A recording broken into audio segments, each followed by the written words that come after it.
Everyone, welcome back to another video. और आपका आज की वीडियो में स्वागत है। और आज की वीडियो देखने से पहले मैं यहाँ पर बोलना चाहूंगी कि हमारे वो सब फ्रेंड्स जो नहीं, जिनको पता कि हमें कैसे वो वीडियो सजेस्ट करें, तो मैं उनको बोलूंगी कि वो हमें ईमेल करें, क्योंकि कुछ लोग बोलते हैं कि ईमेल करें, इंस्टाग्राम पर करें, कैसे करें। तो आप हमें ईमेल करें और साथ में आप जिस लिंक पर हमें चाहते हैं कि वीडियो जो हम देखें वो लिंक भी शेयर करें। हाँ, वीडियो का लिंक हमारे साथ शेयर करें। वेल, अभी हम बढ़ते हैं आज की वीडियो की तरफ और वीडियो का टाइटल है Varanasi through my eyes, plan a trip and things to do in Banaras, Varanasi travelogue 2।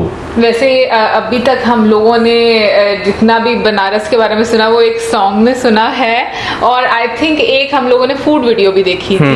लेकिन मौसम फिर से वही बात, हम ट्रैवलॉग 2 देख रहे हैं। पता नहीं पहले 2 क्यों देख रहे हैं, ये मुझे आज तक समझ नहीं आया। पहले अभी हम देख लेते हैं वीडियो, लेकिन उससे पहले इस वीडियो का चैनल का ओरिजिनल लिंक जो है आपको हमारी वीडियो के डिस्क्रिप्शन में मिल जाएगा। सब्सक्राइब करें, लाइक करें, शेयर करें, फॉलो करें एक्सट्रीम रोड्स के चैनल को।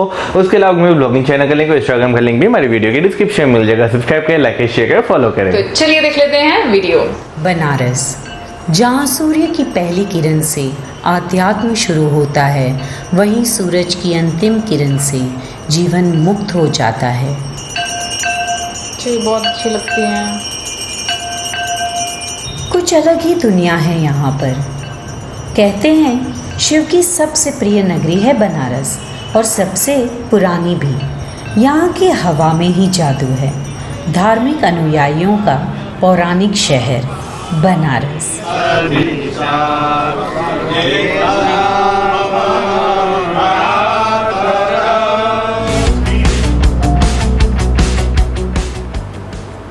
क्या है ये मामला, जानू ना मैं जानू ना,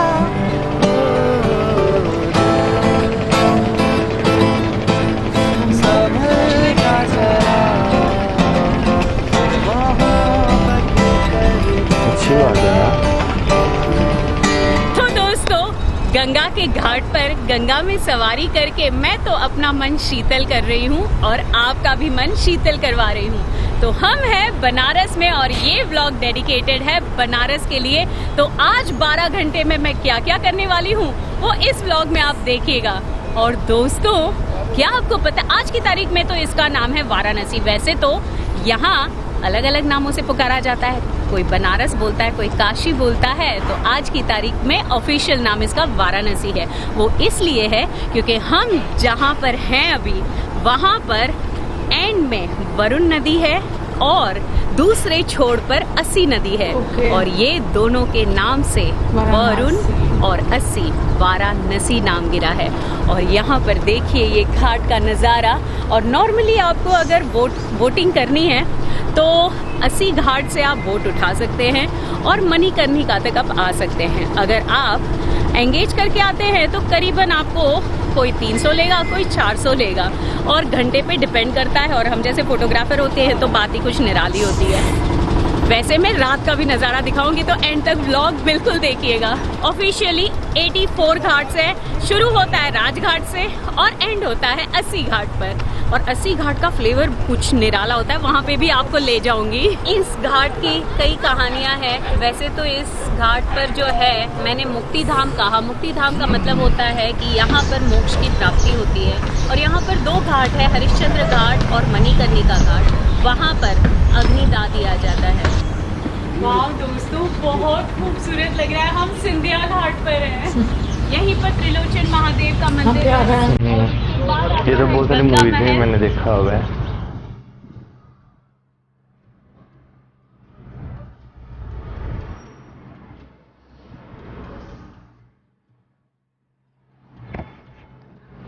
वेल दोस्तों, नमो गंगे के तहत ये पूरी पेंटिंग जो हमने अभी देखी वो बनाई गई थी, और सारे आर्टिस्ट, इंटरनेशनल आर्टिस्ट आए थे इसे पेंट करने के लिए। और कॉन्सेप्ट इसका यही था कि गंगा को साफ रखिए। गंगा हमारी माँ है, और पीछे आप देख रहे हैं कैसे गोद में लिए हुए हैं। तो हम सब लोगों को जो पार करती है उस पवित्र गंगा की हम कसम खाते हैं कि हम उसे साफ रखेंगे। और इसी पवित्र गंगा के साथ मैं आज का व्लॉग शुरू करती हूँ। This is Vaishali for the people, by the people, of the people, and I welcome you all on extreme roads. तो इंस्टाग्राम पर पहले फॉलो कीजिए, फिर सब्सक्राइब का बटन दबाइए और बेल का बटन भी दबा दीजिए ताकि मेरे ब्लॉग्स आप तक सबसे पहले पहुंच जाए। और वाओ, घाट का मज़ा लीजिए। तो आज की शुरुआत गंगा घाट से। कितना पावन दिन है ना। तो हम बनारस की गलियां छान मारेंगे, बनारस के हर गली कूचे में जाएंगे, हम बोटिंग करेंगे, हम आरती करेंगे, हम मंदिर में जाएंगे, हम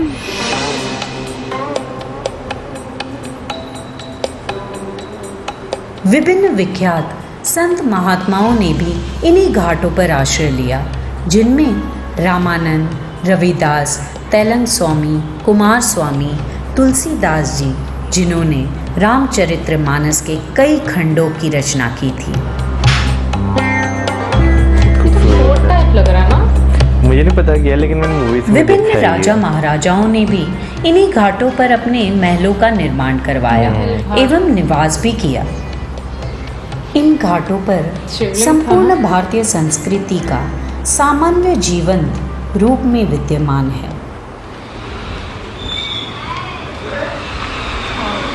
अगर थोड़ी सांस लेनी है थोड़ी देर बैठ सकते हैं इन गलियों में। जैसे अंदरून शहर में होती हैं।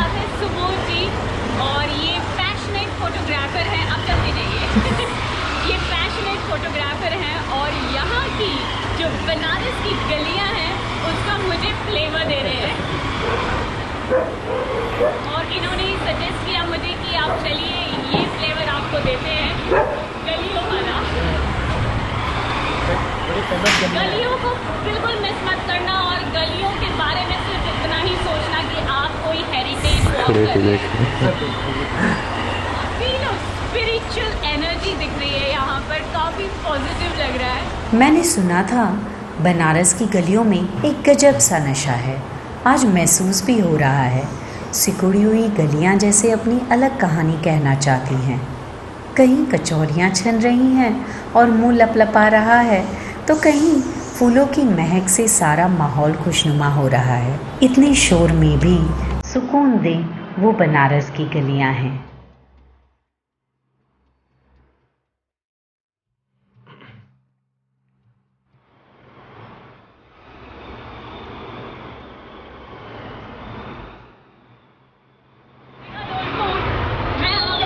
बाइक राइड भी करवा दी और आगे आप वॉकी टॉकी भी देख लीजिएगा।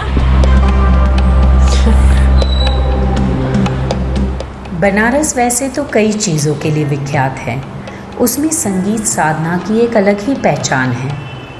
कई दिग्गज पद्मश्री, पद्म भूषण की उपाधियों से सुसज्जित रहे हैं। चलिए मैं आपको ले चलती हूँ उन्हीं संगीत के घरानों की ओर, जहाँ पर बांसुरी से लेकर तबले से लेकर क्या क्या वाजंत्र होते हैं वो सारे यहीं पर बजते हैं और ये पूरी म्यूजिकल कॉलोनी है।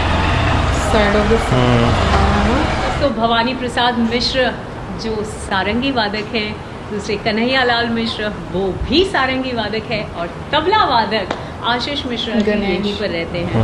पद्म विभूषण जी राजन साजन मिश्र का घर है यहाँ पर और बहुत ही अच्छा लग रहा है मुझे कि मैं ओके देखिए आपको ये बता दूं कि यहाँ पर जितने भी घराने हैं सारे पद्मश्री हैं और काफ़ी सारे हैं। दुर्गा प्रसाद मिश्र, चामू मिश्र, दामोदर मिश्र, मदन गोपाल मिश्र, मोहन लाल मिश्र, सोहन लाल मिश्र। मतलब उनको अवार्ड्स मिले। हाईएस्ट अवार्ड, सिविल अवार्ड होते हैं। रिक्शा का मज़ा कुछ अलग ही होता है ना दोस्तों। अब दोस्तों आप लोगों ने महाशिवरात्रि का ब्लॉग तो देख ही लिया होगा, काशी महाकाल एक्सप्रेस भी देख ली होगी, मज़ा तो आया ही होगा। हाथ गाड़ी के अलावा किसी की मजाल है जो इस भीड़ को चीरकर पार कर जाए।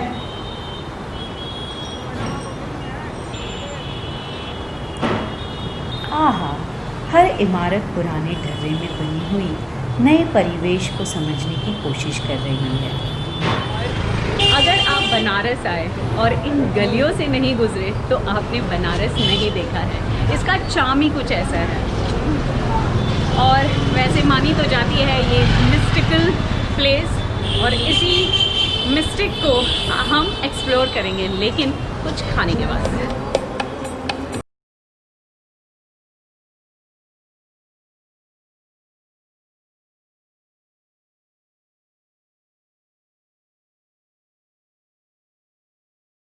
वाओ, वेल इन्हीं छोटी गलियों में से जो है स्कूटर्स भी जाते हैं, स्कूटर्स पार्क भी होते हैं और दुकानें चलती भी हैं और लोग भी खरीदारी करते रहते हैं।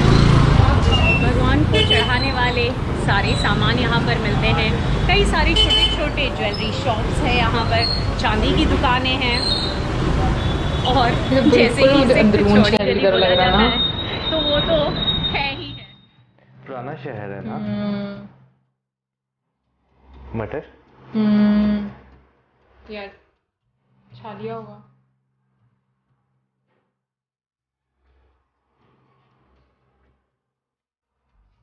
फूलों का बाजार, ये इंडिया की फूल है ना।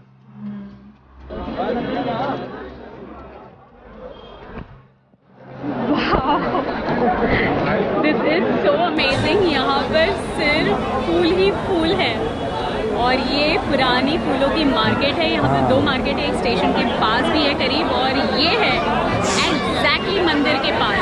फूल ही फूल है यहाँ पर और बहुत ही अच्छा लग रहा है और सारी मालाएं चढ़ेंगी काशी विश्वनाथ मंदिर में। वाओ, मुझे फ्लावर गिफ्ट में मिला है। थैंक यू भैया। क्या नाम है आपका? भरत मौर्य।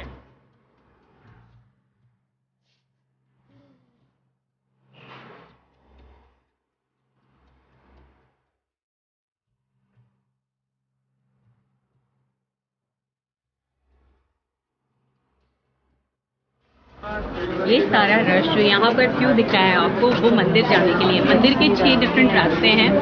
4 नंबर से जाना ज़्यादा आसान है बनिस्बत के बाकी सारे से।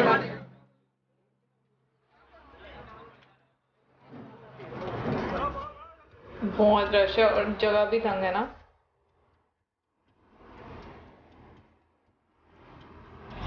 फूल ऐसे काफ़ी भीड़ थी, लेकिन बनारस की गलियों में घूमने का मज़ा ही कुछ अलग होता है। ये सारी भगवान को चढ़ने वाले और घर ले जाने के लिए सोवेनियर्स हैं। तांबे के बर्तन हैं और फूल है, काफ़ी सारी एसेसरीज है जो हम भगवान को चढ़ाते हैं।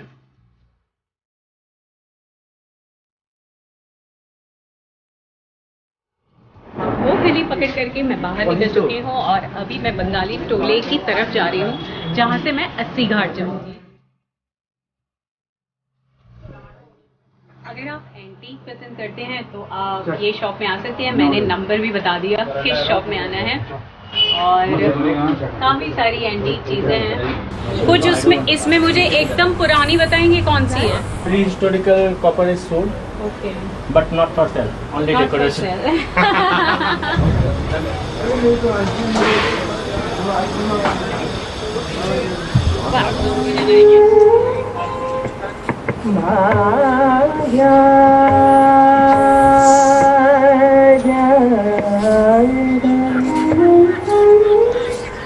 तो दोस्तों हम बंगाली टोले पर तो आ गए हैं और यहाँ पर जो है आपको अगर फ्यूजन पसंद है तो फ्यूजन में चाय है। Name is the dirty cafe. Bengali टोले से निकलते हुए गलियाँ जो है काफ़ी अट्रैक्टिव लगती हैं, काफ़ी नैरो हैं और मोस्टली ये फॉरेनर्स अट्रैक्शन है। मैं भी तो अट्रैक्ट होती हूँ। तो नहीं कोई रीज़न होगी। लीजिए, फिर उठाई मैंने अपनी 11 नंबर की सवारी और निकल पड़ी मैं उन रहस्यमय काशी की यात्रा पर। अब की बार बंगाली टोले से होते हुए। ये पांडे घाट है, स्टार्टिंग घाट। यहाँ से कैसे जाना है? एकदम सीधे चल जाइए। बनारस के घाट हो तुम्हें छूने के लिए गंगा होना होगा। 84 घाट की श्रृंखला में हर घाट के अलग ठाठ हैं। कहीं शिव गंगा में समाये हुए हैं तो किसी घाट की सीढ़ियाँ शास्त्रीय विधान में निर्मित हैं। कोई मंदिर विशिष्ट स्थापत्य शैली में है, किसी घाट पर मस्जिद है तो कई घाट मौज मस्ती का केंद्र है। शिवेश्वर घाट है, उसके बाद अब हम आ पहुँचे हैं चौकी घाट पे। देश विदेश से लोग यहाँ की रोमांचक दुनिया को समझने आते हैं, लेकिन आखिर खुद ही यहीं समा जाते हैं। आध्यात्म कहो, आंतरिक शांति कहो, देव भक्ति कहो या परिनिर्वाण।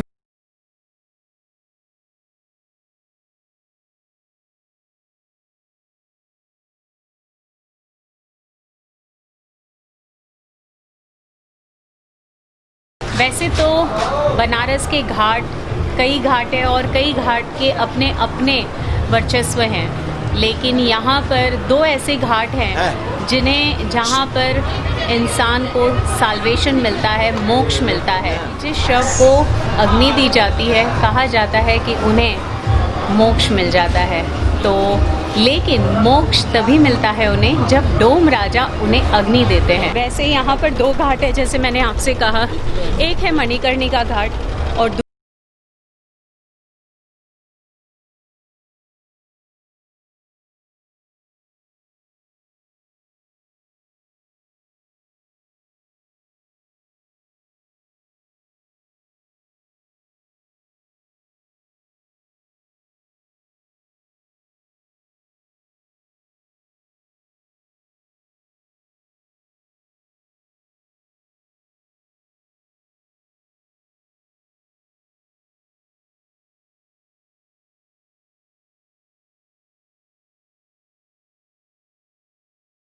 काशी कहिए या वाराणसी कहिए, लेकिन लोग ज़्यादा पसंद करते हैं बनारस बोलना।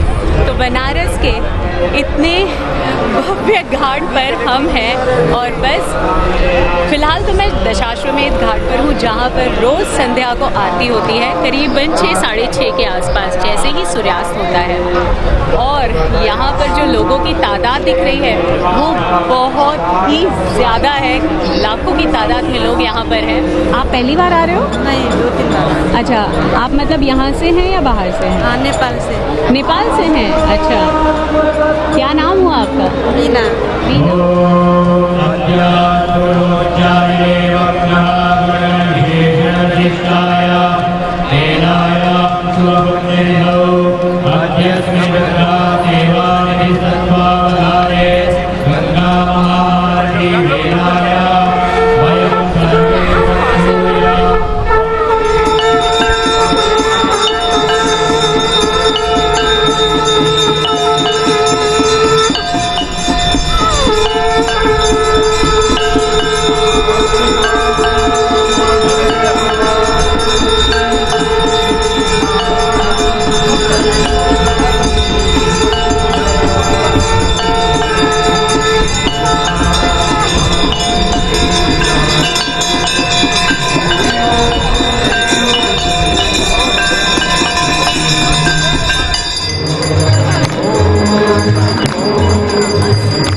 दोस्तों, ये अद्भुत अनुभव था और आप सब लोगों को ये अनुभव लेना चाहिए।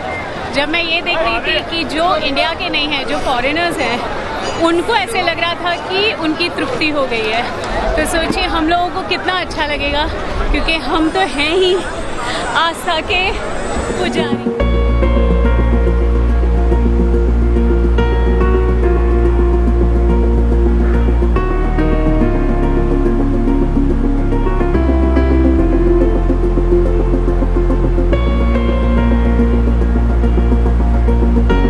गंगा तो पहले करा रही थी क्योंकि बहुत ही मैली हो चुकी थी, लेकिन अभी दिख रहा है कि काफ़ी साफ़ सुथरा है, यहाँ पर काफ़ी सफाई से रखा गया है और घाट पर घूमने का एक अलग ही आनंद है। दोस्तों, विधि का विधान है कि जन्म होता है तो मृत्यु भी निश्चित ही है, और मृत्यु होकर अगर आपके शव को अग्निदा दिया जाए काशी में, बनारस में, गंगा घाट पर, तो इससे बड़ी बात कोई नहीं हो सकती है। और मणिकर्णिका घाट पर यहाँ पर शवों को अग्नि दी जाए।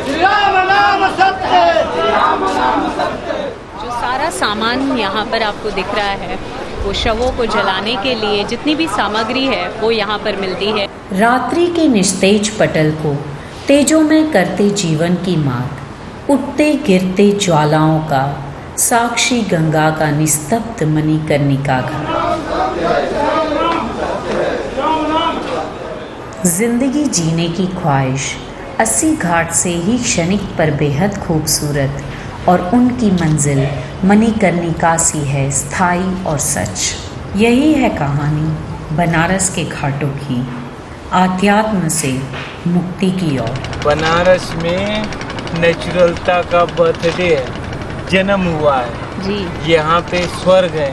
यहाँ पे अगर किसी प्राणी को परेशानी है तो गंगा में उतरे, कमर भर पानी में खड़ा रहे और पूरब की तरफ देखे और परेशानी पूरा बोल दे, आई प्रॉमिस 4-5 घंटा निवारण जरूर मिल आएगा।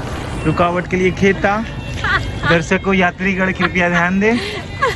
मैडम जी प्लेटफॉर्म नंबर मणिकर्णिका से अब प्लेटफॉर्म नंबर हरिश्चंद्र, दोनों घाट प्लेटफॉर्म ही है, जहाँ सीधे डायरेक्ट उसका टिकट महादेव बिग पप्पा काटते हैं। उनको सोने का रूम देते हैं। अगर अच्छा वर्क किए तो इंद्र के यहाँ बर्तन मारने का काम मिलता है। दोस्तों, तो अब इंस्टाग्राम पर फॉलो करना मत भूलिएगा, और क्योंकि मुझे बहुत ज़रूरत है आपके इंस्टाग्राम पर आने की, ताकि मैं बहुत अच्छे वीडियोस बना सकूं। और सब्सक्राइब करना मत भूलिए और बेल का बटन भी दबा दीजिए, ताकि हम इस तरीके के व्लॉग आपके लिए जल्द से जल्द ला दें और आपको नोटिफिकेशन जल्द से जल्द आ जाए।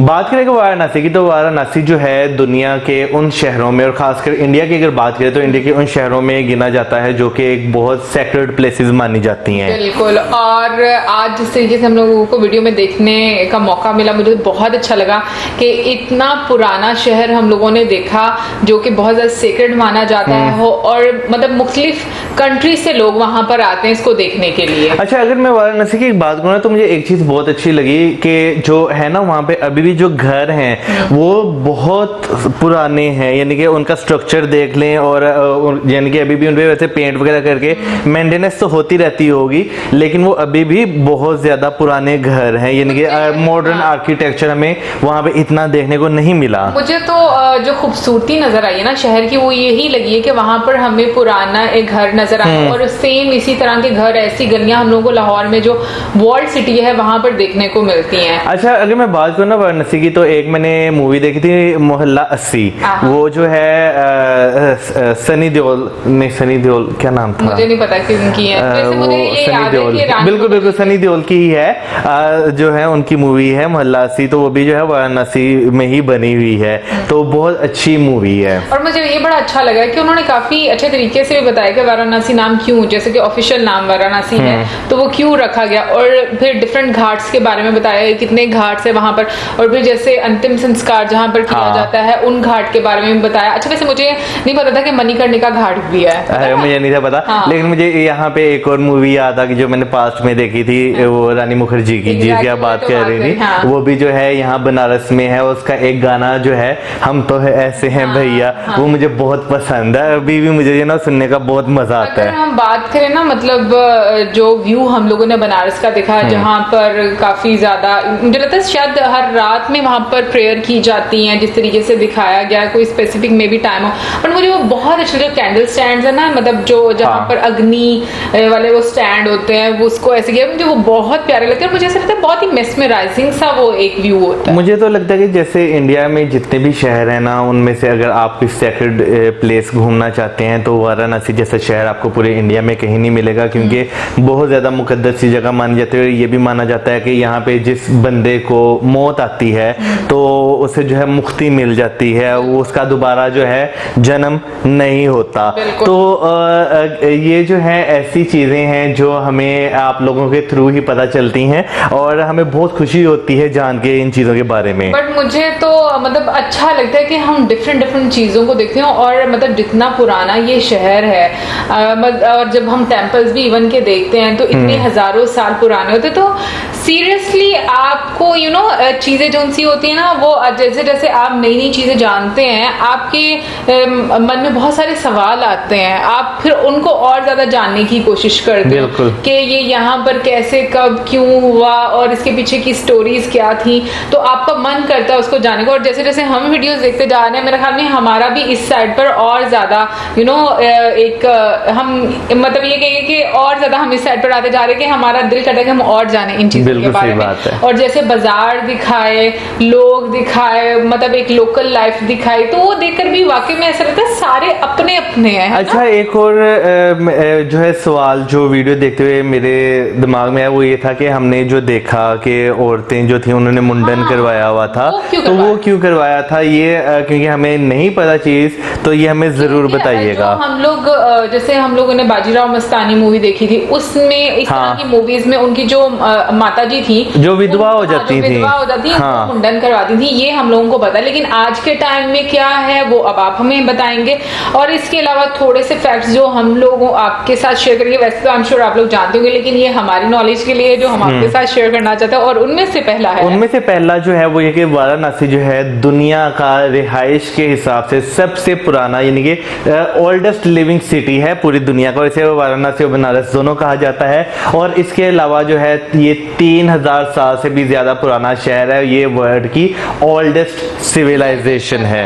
और इससे पहले मौजम ने बता दिया आपको कि जिस इंसान की डेथ वाराणसी में होती है उसको समझा जाता है कि उसको मोक्ष मिल गया है, यानी कि उसकी मुक्ति हो चुकी हुई है। और अगर यहाँ पे बात की जाए तो 84 यहाँ पे घाट्स हैं, यानी कि जो गंगा किनारे जो है जगहें बनी हुई, जैसे डिफरेंट उन्होंने घाट के नाम लिए। और ये दुनिया का जो है सबसे ज्यादा घाट वाला दरिया है। बिल्कुल। और इसके अलावा बनारस में बनारस हिंदू यूनिवर्सिटी है, जो कि दुनिया की सबसे बड़ी यूनिवर्सिटीज में एक यूनिवर्सिटी है, जहां पर हिंदू स्क्रिप्चर्स यानी कि वेदास की स्टडी करवाई जाती है। और इसके अलावा बात करें तो दो बहुत मशहूर नाम है। वैसे तो वहाँ पे पद्मश्री जो है जो म्यूजिशियन फैमिली से ताल्लुक रखते हैं लोग, उन्होंने मोहल्ले दिखाए, उनके घर दिखाए। लेकिन दो ऐसे नाम जो कि ना कि सिर्फ